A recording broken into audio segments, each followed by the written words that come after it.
नमस्कार फ्रेंड। चतुर्थ श्रेणी कर्मचारी जो भर्ती है जिसमें 53,000 से ज़्यादा पद है और युवा इसमें जो अभी उसके फॉर्म चल रहे हैं, इसकी लास्ट जो तारीख है वो 19 अप्रैल है और युवा उसमें बहुत बढ़ चढ़ कर हिस्सा ले रहे हैं।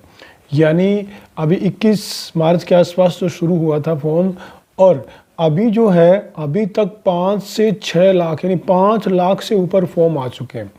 यानी ये जो भर्ती है राजस्थान की सबसे बड़ी भर्तियों में जानी जाएगी और इसमें जहाँ तक मुझे लगता है 20 लाख के आसपास फॉर्म भरे जाएंगे। 10th पास से लेकर ऊपर जितनी भी बड़ी डिग्री जिसके पास है, सारे युवा इस भर्ती में बढ़ चढ़कर हिस्सा ले रहे हैं और उत्साह दिखा रहे हैं। वैसे देखने में चतुर्थ श्रेणी भर्ती है, लेकिन इनकी पदों की संख्या देखकर सारे जो राजस्थान के बेरोजगार है, राजस्थान से बाहर के भी लोग हैं, यूपी बिहार आसपास के पड़ोसी राज्य के, वो भी बढ़ चढ़कर हिस्सा दिखा रहे हैं। और ये भर्ती राजस्थान की सबसे बड़ी भर्ती होने वाली है। लेकिन इस भर्ती का हमारे राजस्थान के युवा जो बेरोजगार है वो इनका विरोध भी कर रहे हैं। क्यों? क्योंकि राजस्थान की इतनी बड़ी भर्ती होने के बावजूद भी उसमें राजस्थान का जो जीके है वो नए के बराबर है। यानी इसमें जो इसका सिलेबस है, जिसमें सामान्य हिंदी, अंग्रेजी, सामान्य थोड़ा विज्ञान भी, गणित भी और जो जीके है जिसमें राजस्थान का जीके नए के बराबर है। राजस्थान का जीके का इतना कम होना हमारे जो बेरोजगार युवा है या अभ्यर्थी है उनकी चिंता का विषय बना हुआ है। क्यों? क्योंकि अगर राजस्थान की स्पेशल भर्ती है और उसमें राजस्थान के ही जीके नहीं है तो फिर राजस्थान के जो निवासी है, जो राजस्थान के अभ्यर्थी जो तैयारी कर रहे हैं, उन्हें क्या मिला? उनके लिए ये भर्ती विशेष क्यों होगी? क्यों? क्योंकि जो हमारे युवा आज जो सरकार बनी हुई है, आज जो सरकार बनी है, इसमें सबसे बड़ी भागीदारी हमारे राजस्थान के युवाओं ने दिखाई थी और इसी के कारण ये सरकार आई है। तो आज युवाओं की मांग है कि इसमें राजस्थान का जीके बढ़ाया जाए और ये पिछले कई दिनों से कई जो बेरोजगार संघ के जो नेता हनुमान किसान जी हैं, जिन्होंने खून से पत्र भी लिखा था, और भी जो है ये इनका बढ़ चढ़कर विरोध कर रहे हैं। बार बार जो कर्मचारी चयन बोर्ड आयोग है वहाँ जाके उनके अध्यक्ष को बार बार ये अवगत करा रहे हैं कि आप इतनी बड़ी भर्ती है उसमें राजस्थान के युवाओं को वरीयता दीजिए और राजस्थान के युवाओं को वरीयता राजस्थान का जीके बढ़ने में दिया जा सकता है।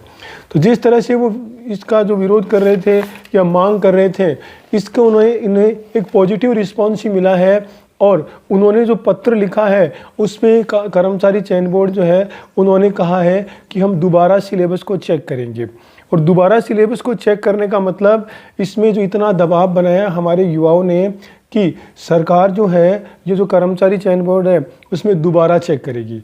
तो हमारा जो सिलेबस है वो आप इस तरह से है, हिंदी के जिसमें 30 प्रश्न है, अंग्रेजी के 15 प्रश्न है, गणित के 25 प्रश्न है, सामान्य विज्ञान है उनके 5 प्रश्न है और समसामयिक घटना जो होती है उसके 10 प्रश्न है और कंप्यूटर के 5 प्रश्न है। तो ये जो इतना जो मैटर है, ये मैटर तो एक सेम मैटर है जिसमें राजस्थान के बाहर के युवा भी अगर एग्जाम देते हैं तो उनके लिए भी कोई प्रॉब्लम नहीं है। क्यों? क्योंकि ये तो सामान्य चीज़ है जो कहीं भी कर सकता है। इसमें हमारे राजस्थान के जो युवा हैं उन्हें कुछ नहीं मिला।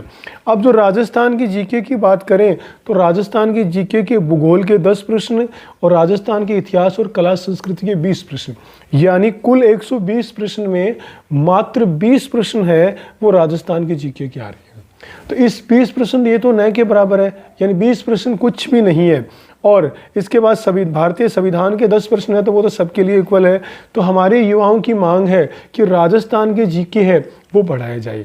तो जहाँ तक पॉजिटिव रिस्पांस मिला है और जहाँ तक मुझे लगता है दोबारा चेक करके राजस्थान के जीके को ज़रूर बढ़ाएंगे। अब राजस्थान का जीके कहाँ बढ़ सकता है? अब सवाल ये बनता है कि इसमें अगर फेरबदल करेंगे तो कैसे कर सकते हैं? तो जहाँ तक मैं सोचता हूँ, पहला फेरबदल तो इसमें यही हो सकता है कि 120 प्रश्न से 150 प्रश्न कर दिए जाए और राजस्थान का भूगोल, राजस्थान का इतिहास, राजस्थान की कला संस्कृति के 10-10 प्रश्न और जोड़ दिए जाए, यानी 30 प्रश्न एक्स्ट्रा जोड़ के राजस्थान का जो है इसमें फिर इसमें 30 + 20 50 प्रश्न हो जाएंगे। 120 में से 50 प्रश्न जो वो राजस्थान अकेले जीके के हो जाएंगे और इससे उससे बहुत कुछ फ़ायदा है। तो सबसे अच्छा ऑप्शन तो यही है कि 30 प्रश्न राजस्थान, जिसमें राजस्थान के इतिहास, राजस्थान की कला संस्कृति और राजस्थान का भूगोल 10-10 प्रश्न करके 30 प्रश्न बढ़ा सकते हैं। और इससे हमारे जो युवा है उन्हें यानी 120 में से 50 प्रश्न अगर अकेले राजस्थान जीके के आते हैं तो हमारे राजस्थान के जो अभ्यर्थी है उनको एक बहुत फ़ायदा मिल जाएगा। और बाहर के जो अभ्यर्थी हैं जो इस एग्ज़ाम की तैयारी कर रहे हैं उनको फिर राजस्थान को जीके अलग से पढ़ना पड़ेगा। सबसे बेस्ट तरीका तो यही है। इसके अलावा अगर वो 120 प्रश्नों में छेड़छाड़ नहीं करते हैं तब फिर वो एक ही काम कर सकते हैं, हिंदी और जो गणित है उसके प्रश्न कम कर सकते हैं। हिंदी के 30 प्रश्न है और अंग्रेजी के 15 प्रश्न है, तो हिंदी अंग्रेजी के बराबर 15-15 प्रश्न कर सकते हैं और गणित के 25 प्रश्न, तो उसमें से 10 प्रश्न निकाल सकते हैं। इस तरह से भी राजस्थान के जीके को इसमें जोड़ा जा सकता है। लेकिन सबसे अच्छा तरीका वही है कि 30 प्रश्न उसमें और जोड़ दिया जाए और 120 की जगह 150 प्रश्न कर दिया जाए। तो हम भी यही चाहते हैं कि राजस्थान के युवा जो तैयारी कर रहे हैं उन्हें ज़्यादा से ज़्यादा फ़ायदा मिले। और ये 53,000 जो पद है, क्योंकि सरकार जो आज बनी है वो सरकार हमारे युवाओं की वजह से बनी है। हमने ही बढ़ चढ़ कर हिस्सा लिया, हमने ही समर्थन दिया था। बाहर के राज्य के अभ्यर्थियों का इनमें कोई योगदान नहीं है। तो 2 तरीके मैंने बताए हैं जिस तरह से जो सरकार है या कर्मचारी चयन बोर्ड आयोग है वो इसमें राजस्थान का जीके ऐड कर सकती है। पहला मैंने 30 प्रश्न एक्स्ट्रा ऐड करके 120 से 150, या फिर हिंदी और गणित के कुछ प्रश्न कम करके भी कर सकती है।